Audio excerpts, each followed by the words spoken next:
Hey everybody, it's Matt here, and today I'm doing a breaking news update on some news that broke just last night about a new Kamen Rider show coming to the US. But before I talk about that though, I want to talk about the fact that I just recently posted on the community tab on this very channel about my health, about the fact that I recently contracted COVID-19, and I just want to say that if you're seeing me on camera right now and you're like, Matt, what are you doing? Go lay down. Don't worry, I have been, and I will some more. I just wanted to mention that when it comes to reviews for November, I'm definitely not going to be making those 2-a-week videos. I'm going to definitely go back to 1 a week, maybe the second one every now and again, but for the most part, though, I have some videos that have been encoded. Those will come out once per week, and when it comes to, if you didn't read the update, when I got COVID, that was last week, so I'm starting to slowly but surely get better. Not enough to actually end up having multiple videos per week coming next month, but should be able to squeeze some, especially as I can get some videos edited out for this month, for the spooky month, and we'll actually end it on some spookiness. But right now, though, we're talking about something that is not spooky, although funnily enough it was in a kind of a spooky live stream sort of way over on Twitter.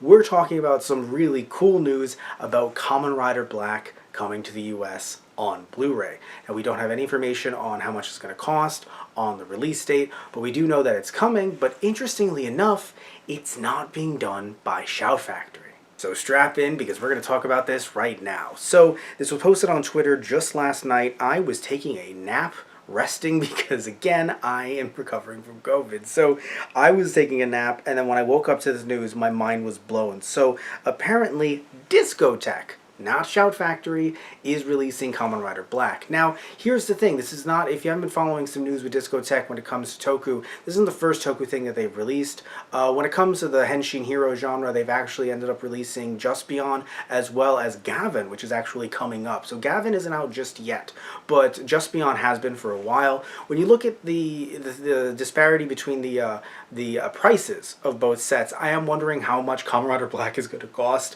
A little bit worried it's going to be more towards the $80 mark, but we are getting some cool things here as well. So it's not just the plain either DVD or Blu-ray. By the way, the box art, I just want to mention just right off the bat, we do know the box art. Normally we don't when it comes to Ultraman releases with Mill Creek, but when it comes to this one, this looks gorgeous. I do feel like the logo is oddly placed. I mean, I'm sure it's a work in progress. We're going to see some other stuff, you know, kind of littered on it as well once it's actually in our hands. But looking at just the background and all the characters fading in, I love it a lot. So let's actually look at what we're getting with this. So we're getting 51 episodes in gorgeous HD across 5 discs in Japanese with English subtitles. Also, it's the 8th Kamen Rider series, Roars on the Blu-ray, so I don't know if they have any maybe plans to do other ones, because they say the 8th. That makes me think, maybe I'm speculating too much. Tell me if I am down below. But also it says copious extras, including a cast and crew reunion roundtable and new essay by tokusatsu troubadour Mock Dent. And it's coming later in 2023. So what I'm interested in as well is when you go to their actual tweet, the specific tweet that, by the way, will be linked in the description box down below, and you can see on screen right now. There's also some more stuff that they say that might be included on this Blu-ray. Also, there's a trailer as well that I'll be doing a trailer reaction to a little bit later on during the week. But when you look at the actual tweet itself, it says that it's 5 discs, remastered video, so I assume that they're using Toei's remasters, which is fantastic, because if you don't know, when it comes to 01, it seems as if Shout Factory had to use TV RAWs. Now, they were still HD quality, but they were TV RAWs nonetheless. So they can actually seemingly use remastered video. I'm hoping that it's Toei's Blu-rays. Brand new subtitles. I didn't know that there were not brand new subtitles out there. And also it says that there's going to be, like I mentioned earlier, the roundtable, the reunion, gallery, promos, and more. So when it comes to promos, I assume we're going to be getting some trailers, hopefully, and more is what I find interesting, because does that mean that we're going to get like that special that they did, which was it was a very interesting, cute special where it was kind of announcing like, hey, Kamen Rider Black, or Kamen Rider in general, is coming back, because if you don't know, there was a gap between the Rider before Black, which I'm blanking on, Sky Rider, and Kamen Rider Black. So because of that gap, they were kind of like making it a big deal. Are we going to get that? Or does and more mean like, I don't know, a movie? I mean, the thing with movies that are a little bit more difficult to actually have on the same sets, at least when it comes to Rider and Sentai, is that when it comes to Sentai, the movies are actually a separate license. So as far as we know, Hasbro does not have the rights to the films, and when it comes to Kamen Rider, yeah, you will have to license the movie separately. So are they going to make this an $80 set, eat the cost, and then have, let's say, like the first or second movie on this? I don't know. Now, you might be thinking, but what about Ultraman? You have a lot of Ultraman movies sometimes bundled together, sometimes with the actual series themselves, multiple films, right? But here's the thing, though. Mill Creek, from what we know, Subudaya is actually giving Mill Creek a pretty good deal because they want this show out there. So, from what we've heard, it does seem like they're not, stiffing them and saying, hey, listen, you have to pay X amount for all of this and, take it or leave it. It very much seems like because of, how delayed things were because of the lawsuit with Chayo, got a little brain fog there, with the lawsuit with Chayo, it does seem as if they really want this stuff out there. Not saying that Toei doesn't, I'm just saying that they've had a long time, and it does seem as if even now with Kamen Rider 1971 coming out in 2019, it still seems like things are pretty slow. I mean, it's been 3 years.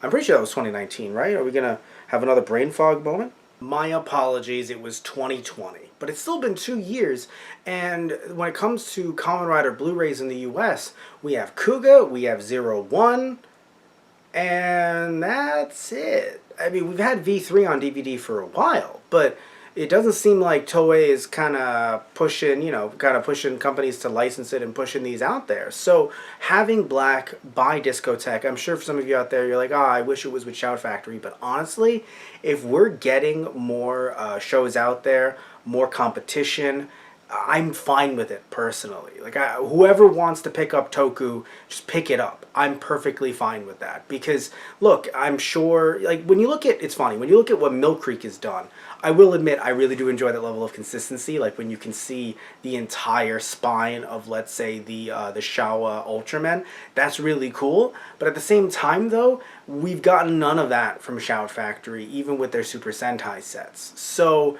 I'm perfectly fine if other companies come in and make deals with these companies, make deals with Toei, and they can potentially bring more tokusatsu to the U.S. I'm perfectly fine with that because I got to keep it real with you. When you look at some of these, what some of these extras that are going to be on here, it does not. I personally don't think that these extras would have been there if Shout Factory had picked it up. I wish they would have, but from what we've seen so far from their releases, I enjoy their releases. But none of them have, some of the bells and whistles that I've seen some other companies have, like Mill Creek. And even Mill Creek has been, at some points, very bare bones. But every now and again, there are some very interesting stuff on the sets. And also, of course, Discotek. So, especially with what they do with retro anime. So I'm very much hyped for this. I hope it's not $80 or more.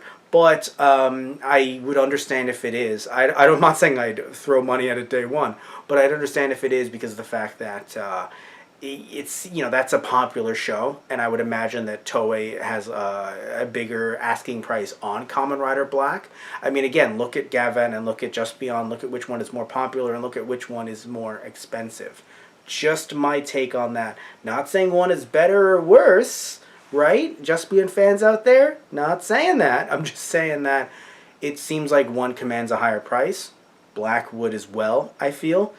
And I am definitely concerned about what that price might mean for our wallets. So, sound off down below. We'd love to hear some of your thoughts and concerns about some of the future pricing. And when that pops up, we'll definitely talk about it here. Thank you all so much for watching this video. I'm going to go lie down. Love you all. Take care and tune in next time. So if you like the video, please remember to like and subscribe. And see ya.